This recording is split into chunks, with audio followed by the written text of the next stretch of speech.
Friends, देखिए आज हम लोग देखेंगे 9th क्लास का physics chapter 2 force and laws of motion. तो force and laws of motion में हम लोग देखे थे फोर्स के बारे में, ठीक है ना। फोर्स के बारे में हम लोग पढ़ चुके थे, force and laws of motion, यानी फोर्स के बारे में हम लोग पढ़ चुके हैं कि फोर्स क्या होता है, balance force, unbalance force, resultant force, total force, effect of force, ये सब हम लोग पढ़ चुके हैं। आज हम लोग पढ़ेंगे लॉज ऑफ मोशन, यानी कि न्यूटन लॉज ऑफ मोशन, ठीक है ना। ये जो गति का जो नियम दिया गया है ये न्यूटन साहब के द्वारा दिया गया है, इसलिए इसको हम लोग न्यूटन लॉज ऑफ मोशन कहते हैं। इसमें 3 लॉज है। सबसे पहले first law of motion, first law of motion. First law of motion क्या होता है कि जैसे फर्स्ट लॉ ऑफ मोशन क्या होता है कि न्यूटन साहब के अनुसार, जो कि प्रूफ भी है, कि कोई भी ऑब्जेक्ट रेस्ट में है तो रेस्ट में रहेगा, और कोई ऑब्जेक्ट अगर मोशन में है तो मोशन में रहेगा। कोई ऑब्जेक्ट रेस्ट में है तो रेस्ट में रहेगा, कोई ऑब्जेक्ट अगर मोशन में है तो मोशन में रहेगा। कब तक? जब तक कि उस पर कोई एक्सटर्नल फोर्स, यानी कोई बाहरी ऊर्जा, कोई बाहरी बल उस पर एक्ट न करे। यानी कि a body remain in rest or remain in motion until or unless the external force do not act on it। यानी कि जब तक कि कोई बाहरी ऊर्जा किसी बॉडी पे काम नहीं करता है तब तक वो बॉडी अपने इनिशियल पोजीशन में रहता है। रेस्ट में है तो रेस्ट में, एंड मोशन में है तो मोशन में। न्यूटन का फर्स्ट लॉज यही है, ठीक है। जैसे कि इसके लिए एक्सपेरिमेंट भी है कि आप कीजिए घर पे,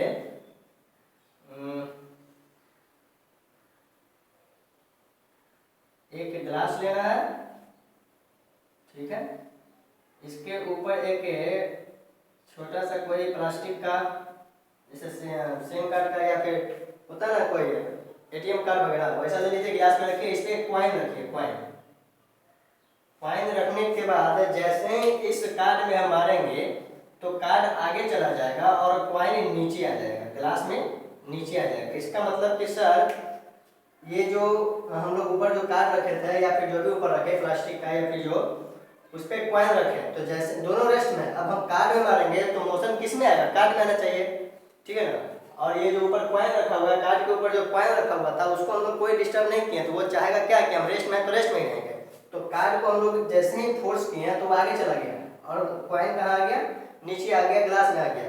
ये फर्स्ट नियम, यानी कि न्यूटन जो कहते हैं कि जो रेस्ट में रहेगा, जो मोशन में वो मोशन में रहेगा, ये प्रूफ करता है कि उनका कहना सही था कि अगर कोई बॉडी रेस्ट में है तो रेस्ट में रहेगा और मोशन में है तो मोशन में रहेगा, ठीक है। इसमें और भी एग्जांपल है, जैसे वो कहते हैं कि मान लेते हैं कि कोई साइकिल है, कितना अच्छा होता है उनका नियम, सभी जगह मतलब फ्रिक्शनल फोर्स वगैरह नहीं होता। तो हम साइकिल चला रहे हैं तो एक बार कोई धक्का देके छोड़ देता तो साइकिल जाते रहता, लेकिन उसमें दिक्कत यही था कि जो रुकता ही नहीं। क्यों नहीं रुकता सर? क्योंकि वहाँ फ्रिक्शन नहीं है। अगर फ्रिक्शन नहीं है तो वो जाते रहता, जाना था कहाँ, चलेगा कहाँ, ठीक है ना। तो फ्रिक्शन के कारण वो रुक जाता है, या फिर जो भी है ब्रेक्स वगैरह लगाते हैं। अब टोटल चीज़ ऐसा ही होता है। टोटल चीज़ कहने का मतलब कि गाड़ी चल रहा है, मोटर चल रहा है, बहुत सारी चीज़ों का क्या हो रहा है, मोशन, मतलब कि मूविंग हो रहा है, वो मोशन में है। और सबके साथ ये नियम होता है कि एक बार मोशन में आ गया तो मोशन में ही रहेगा, और रेस्ट में है तो रेस्ट में ही रहेगा। लेकिन एक फोर्स आ जाता है, फ्रिक्शन या फिर एक्सटर्नल कोई फोर्स आ जाता है, जिसके कारण वो क्या हो जाता है, रेस्ट में आता है। तो न्यूटन का ये फर्स्ट लॉ है रेस्ट एंड मोशन का। सेकेंड में क्या कहता है, इसी में, अच्छा सेकेंड लॉ में क्या कहता है, न्यूटन का सेकेंड लॉ क्या कहता है कि, इसको मिटा देते हैं,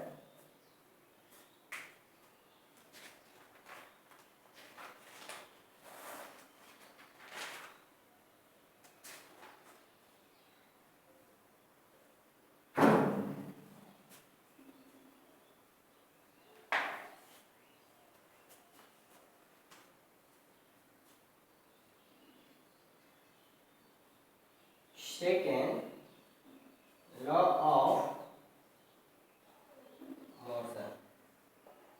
सेकेंड लॉ ऑफ मोशन क्या है सर? तो कहता है कि rate of change of momentum is directly proportional to the applied force and takes the direction in which the force act. क्या कहता है कि rate of change of momentum, sir यहाँ rate of change of momentum का है, इसका मतलब क्या होगा? Rate of change of momentum, sir ये मोमेंटम क्या होता है? मोमेंटम क्या होता है? देखिए मोमेंटम जो होता है इसको हम लोग डिनोट करते हैं पी से, और ये होता है प्रोडक्ट ऑफ, यानी कि sir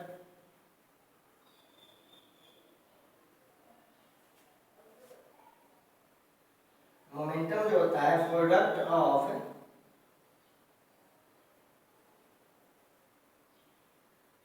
mass and velocity, product of mass and velocity, यानी कि sir P equal to product of mass and velocity, यानी कि sir P equal to mv, P equal to mv, momentum P equal to mv, यानी product of mass and velocity को हम लोग कहते हैं मोमेंटम। मोमेंटम इंक्रीज और decrease करेगा, यानी कि सर मोमेंटम इंक्रीज डिक्रीज कब करेगा? तो ये डिपेंड करता है मास पे।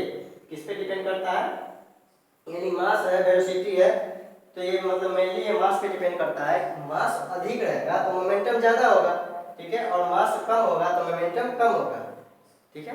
मास इंक्रीज करेगा तो मोमेंटम क्या करेगा? इंक्रीज करेगा। मास जैसे ही डिक्रीज करेगा तो मोमेंटम डिक्रीज करेगा। मोमेंटम होता क्या है sir? The product of mass and velocity. अब यहाँ पे कहता है rate of change of momentum, यानी कि दो मोमेंटम होना चाहिए सर। देखिए यहाँ जो वेलोसिटी है, हम लोग जानते हैं कि वेलोसिटी दो होता है, एक होता है इनिशियल मोशन में हम लोग पढ़ चुके हैं इनिशियल वेलोसिटी, एक होता है फाइनल वेलोसिटी। इनिशियल वेलोसिटी को u से दिखाते हैं और फाइनल वेलोसिटी को v से दिखाते हैं। तो rate of change of momentum का सर मोमेंटम होता है p इक्वल टू mv, ठीक है। तो हम लोग लिख सकते हैं क्या? अच्छा ऐसा हम लोग ऊपर प्रूफ करते हैं, इसको पहले आप लोग उतार लीजिए, ठीक है, नोट कीजिए।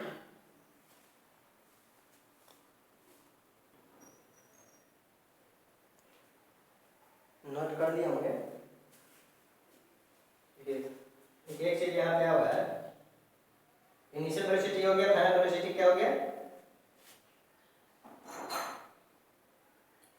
Final velocity, final. देखिए मोमेंटम जो होता है ना, ये वेक्टर क्वांटिटी होता है, यानी कि सर मोमेंटम क्या है? वेक्टर क्वांटिटी है। मोमेंटम वेक्टर क्वांटिटी है, ठीक है। अब सर मोमेंटम जो P equal to m into v है, तो इसका ऐसा यूनिट क्या होगा?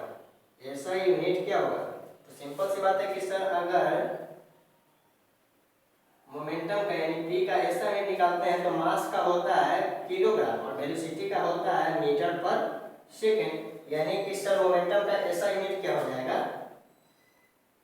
Kilogram metre per second, kilogram metre per second, यानी कि सर मोमेंटम जो है वेक्टर क्वांटिटी है। क्या होता है? Product of mass and velocity. Momentum depend किस पे करता है? तो सर मास पे डिपेंड करता है। मास इंक्रीज करेंगे तो मोमेंटम इंक्रीज करेगा, मास को डिक्रीज करेंगे तो मोमेंटम डिक्रीज करेगा। मोमेंटम वेक्टर क्वांटिटी होता है। मोमेंटम का ऐसे यूनिट क्या होता है? तो मास का होता है किलोग्राम, वेलोसिटी का होता है मीटर पर सेकंड। अगर टोटल को हम जैसे मतलब प्रोडक्ट में लिखते हैं तो किलोग्राम मीटर पर सेकंड, ठीक है।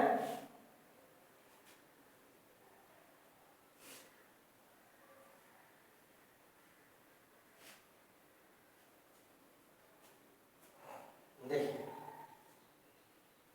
सेकेंड लॉ ऑफ मोशन, यानी कहता है कि force is directly proportional to, force is directly proportional to the rate of change of momentum, the rate of change of momentum, यानी कि सर मोमेंटम क्या हो जाएगा? तो यहाँ मोमेंटम हम लोग देखेंगे कि दो होगा, एक इनिशियल मोमेंटम होगा, एक फाइनल मोमेंटम होगा। यानी कि सर एक होगा initial momentum, initial momentum P से नोट करते हैं तो क्या हो जाएगा सर? mu हो जाएगा। और फाइनल मोमेंटम, तो सर फाइनल मोमेंटम हो जाएगा mv। क्यों सर? इनिशियल वेलोसिटी होता है u, फाइनल वेलोसिटी होता है v, तो ये हो गया mu एंड mv। अब इसमें चेंज करना है, तो चेंज करना सिंपल सी बात है कि सर ये बड़ा है ये छोटा है, तो चेंज मतलब क्या हो गया? यानी कि mv माइनस एम यू, जैसा कि हम लोग देखे थे किसमें, जब हम लोग इक्वेशन ऑफ मोशन पढ़ रहे थे तब। तो रेट ऑफ चेंज होगा, कुछ टाइम भी लगा होगा इसमें, यानी कि सर टाइम कितना लगा होगा, टी, यानी कि force is directly proportional to m v minus m u per unit time, per unit time, यानी कि sir if directly proportional to, यहाँ से m कॉमन ले लेते हैं तो क्या बचेगा, v माइनस यू और नीचे t, ठीक है ना, यानी कि डिवाइड में डिनोमिनेटर में क्या बच गया t, यानी if प्रोपोर्शनल m, और हम लोग जानते हैं क्या कि sir v equal to u plus at, यानी v minus u equal to at, तो v माइनस यू, ठीक है, बाई t इक्वल टू क्या होता है a, sir v minus u by t equal to होता है a, और यहाँ पे क्या है v minus u by t, v minus u by t equal to a, यानी कि सर हम यहाँ पे a रख सकते हैं ना, q रख सकते हैं, तो q का जवाब यहाँ पे दिया हुआ है कि q रख सकते हैं by the first equation of motion, इसीलिए इक्वेशन ऑफ मोशन पहले पढ़ाया जाता है, और ये तो सेकेंड चैप्टर जो है जिसमें लॉज ऑफ मोशन है उसको बाद में रखा जाता है, यानी कि सर f प्रोपोर्शनल हो गया ma, अब f इक्वल टू हम यहाँ पे लिखेंगे k m a, where k is called constant, where k is called constant, k को क्या कहते हैं, कांस्टेंट कहते हैं, ठीक है।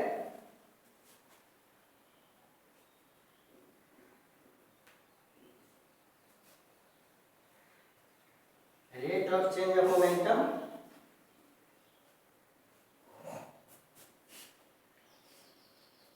directly proportional to applied force and takes the place in the direction in which the force acts, ठीक है, यानी कि second laws of motion, k equal to k, f equal to k m है, sir k क्या है, तो k constant है, देखिए k इक्वल टू इफ, ठीक है, k इक्वल टू अगर हम 1 लेते हैं, k कांस्टेंट है तो k इक्वल टू कितना होगा, तो k इक्वल टू 1 होगा, सर k इक्वल टू आप कैसे अपने से 1 रख लिए हैं, कोई दिक्कत नहीं है, k इक्वल टू 1 रख लिए हैं, तो देखिए हम लोग क्या करते हैं, लेट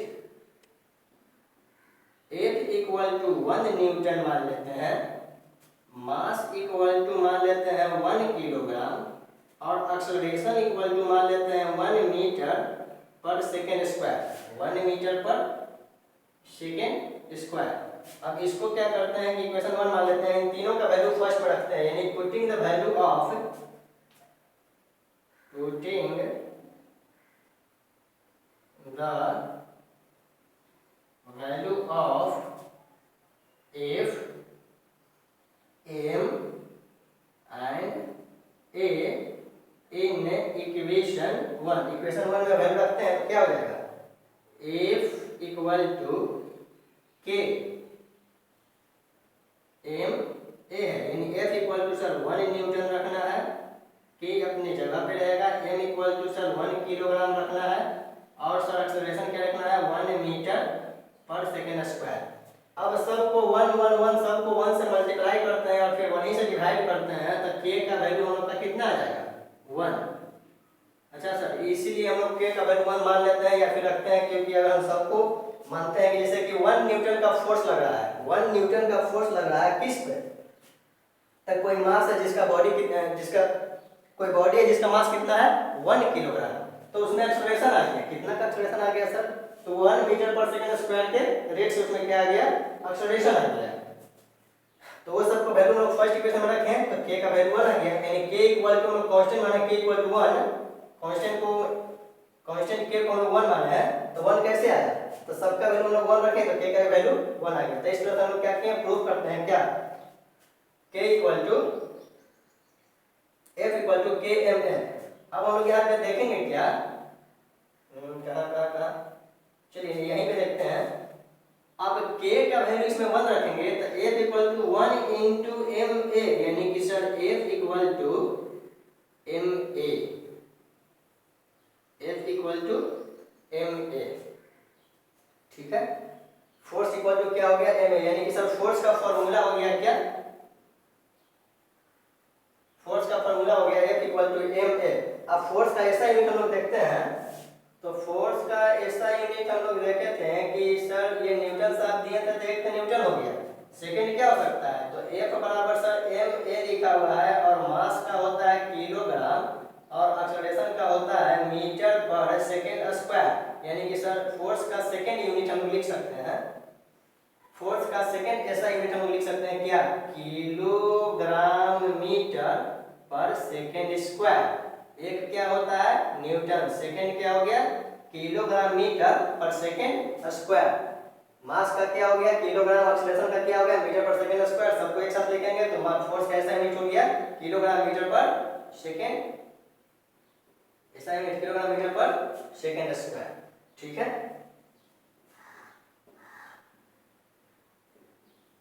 इसको नोट कीजिए।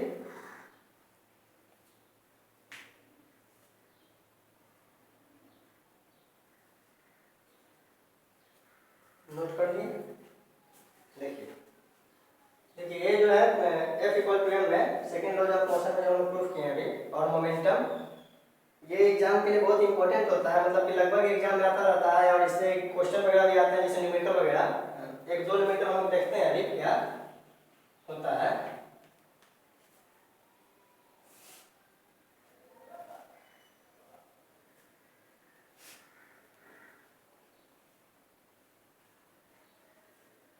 देखिए फर्स्ट न्यूमेरिकल जो कहता है what is the force we needed to produce an acceleration of, देखिए एक्सेलरेशन दिया हुआ है, एक्सेलरेशन दिया हुआ है 4 metre per second square, 4 metre per second square and mass दिया हुआ है कितना, तो मास दिया हुआ है 6 kg। अब कहता है कि what force we needed to produce an acceleration of 4 metre per second, 6 kg का कोई मान लीजिए कोई भी मतलब बॉडी है, कोई बॉडी है, ठीक है, ये जो बॉडी है तो इस बॉडी में इसका जो मास है वो 6 kg का है।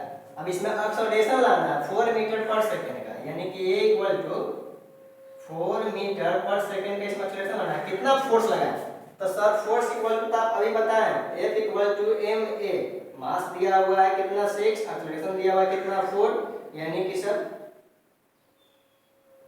6 kg एंड एक्सेलरेशन दिया हुआ है 4 मीटर पर सेकेंड स्क्वायर, यानी कि सर 6 4 जा 24, 6 4 जा 24 kilogram metre per second square, यानी कि इसी को तो हम लोग कहते हैं न्यूटन, यानी कि सर कितना हो गया 24। 6 kg के मास वाले बॉडी पे अगर 4 मीटर पर सेकेंड स्क्वायर के रेट से एक्सेलरेशन यानी कि उसको एक्सेलरेट कर रहा है तो 24 न्यूटन का फोर्स लगाना होगा, 24 न्यूटन का फोर्स लगाना होगा। सेकेंड क्वेश्चन में क्या कहता है कि what is the acceleration produced by the force, इस बार फोर्स दिया हुआ है, फोर्स दिया हुआ है 12 न्यूटन और उसके बाद दिया हुआ है क्या, मास दिया हुआ है 3 kg, मास दिया हुआ है 3 kg। अब कहता है कि कोई बॉडी है, ठीक है, कोई बॉडी है, इसका मास है 3 kg और इस पर फोर्स 3 kg का मास है, यानी कि 3 kg का ये है, इस पे हम फोर्स लगा दिए 12 न्यूटन का, यानी कि सर फोर्स कितना लगा दिए 12 न्यूटन का। इसमें कितना एक्सेलरेशन होगा, कितना एक्सेलरेशन होगा, तो सर F इक्वल टू आप बताएं क्या m इंटू ए निकालना है, तो F by m equal to a, यानी कि सर F फोर्स कितना है तो 12 है, मास कितना है तो मास दिया हुआ सर 3 kg, काट दीजिए इसको, 3 4 जा 12, 3 4 जा 12, यानी कि 4 मीटर पर सेकेंड स्क्वायर, यानी कि 4 के रेट से 4 मीटर पर सेकेंड स्क्वायर के रेट से इसमें क्या आ जाएगा एक्सेलरेशन आएगा, यानी ये स्लाइड करने लगेगा, किस रेट से 4 मीटर पर सेकेंड स्क्वायर के रेट से ये स्लाइड करने लगेगा। ठीक है, और भी न्यूमेरिकल है और एनसीईआरटी का क्वेश्चन भी है जिसको हम लोग बोले थे कि हम लोग एक वीडियो अलग से बनाएंगे, इसमें न्यूमेरिकल और एनसीईआरटी का क्वेश्चन रहेगा फर्स्ट चैप्टर और सेकंड चैप्टर दोनों का। हम लोग आज क्या देखें कि first law of motion, second law of motion. First law of motion में कोई भी बॉडी है जो कि रेस्ट में रहता है तो रेस्ट में रहता है, मोशन में रहेगा तो मोशन में रहेगा। उसमें एक चीज और है इनर्शिया, तो नेक्स्ट टॉपिक में हम लोग देखेंगे क्या, फर्स्ट लॉ में है इनर्शिया, इनर्शिया पढ़ना, inertia of rest and inertia of motion, दो टाइप होता है, यानी फर्स्ट लॉ से ही रिलेटेड है। उसके बाद हम लोग यहाँ पे देख लिए क्या सेकंड लॉ ऑफ मोशन यानी कि मोमेंटम भी देखें। या इक्वल टू m में फॉर्मूला होता है जो कि एग्जाम के लिए काफी इंपॉर्टेंट है, इसको रिवाइज कीजिएगा, याद कीजिएगा। नेक्स्ट वीडियो में हम लोग देखेंगे इनर्शिया और थर्ड लॉ ऑफ मोशन बच गया वो, और कुछ न्यूमेरिकल वगैरह भी इससे रिलेटेड थर्ड लॉ ऑफ या फिर इसी से रिलेटेड हम लोग देखेंगे। ठीक है, तो हम लोग मिलते हैं नेक्स्ट वीडियो में, तब तक के लिए थैंक यू।